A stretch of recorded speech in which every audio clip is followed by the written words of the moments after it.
Hello everyone, welcome to Vengat family.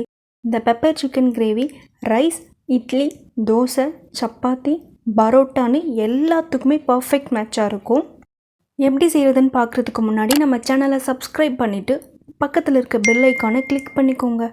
அப்போ தான் நான் போடுற வீடியோஸ் எல்லாம் மிஸ் ஆகாமல் நோட்டிஃபிகேஷனில் வரும். கடலை எண்ணெய் 4 டேபிள் ஸ்பூன். நீங்கள் எப்போவும் யூஸ் பண்ணுற ஆயில் எடுத்துக்கலாம். பட்டை 2, கிராம்பு 2, ஏலக்காய் 2, பெரிய சைஸ் வெங்காயம் 2, 2 எனக்கு கருவேப்பிலை. கொஞ்சம் கலர் நல்லா மாறி வந்ததுக்கப்புறமா பெரிய சைஸ் தக்காளி 2,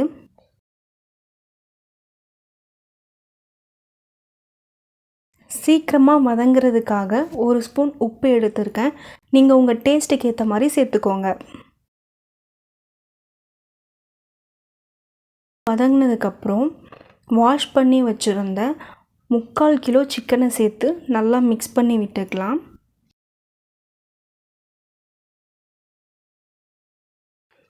சிக்கன்லேயே ஆல்ரெடி தண்ணி இருக்கும்.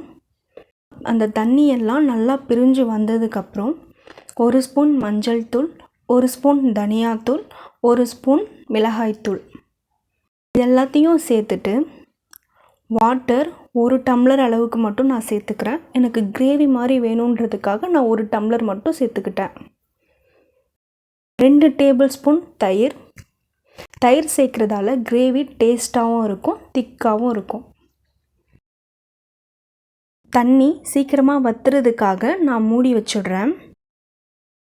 அடிக்கடி ஓப்பன் பண்ணி மிக்ஸ் பண்ணி விட்டுக்கோங்க, அடி பிடிக்காமல் இருக்கும். இந்த கிரேவி வத்துறதுக்குள்ள ஒரு கடாயில் 2 ஸ்பூன் மிளகு, 1 ஸ்பூன் சீரகம், 1 ஸ்பூன் சோம்பு, 2 கிராம்பு, 2 பட்டை, 3 ஏலக்காய் இது எல்லாத்தையும் நல்லா வறுத்துட்டு சூடு ஆறுனதுக்கப்புறமா ஒரு மிக்சர் ஜாரில் போட்டு கொரகொரப்பாக அரைச்சி எடுத்துக்கலாம்.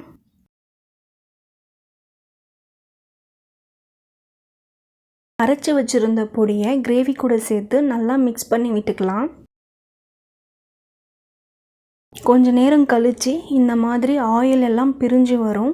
இந்த டைமில் நல்லா மிக்ஸ் பண்ணி விட்டுட்டு கொத்தமல்லியை மேலே தூவி விட்டோன்னா நம்ம பெப்பர் சிக்கன் கிரேவி ரெடி. ரொம்ப டேஸ்ட்டாக இருக்கும்.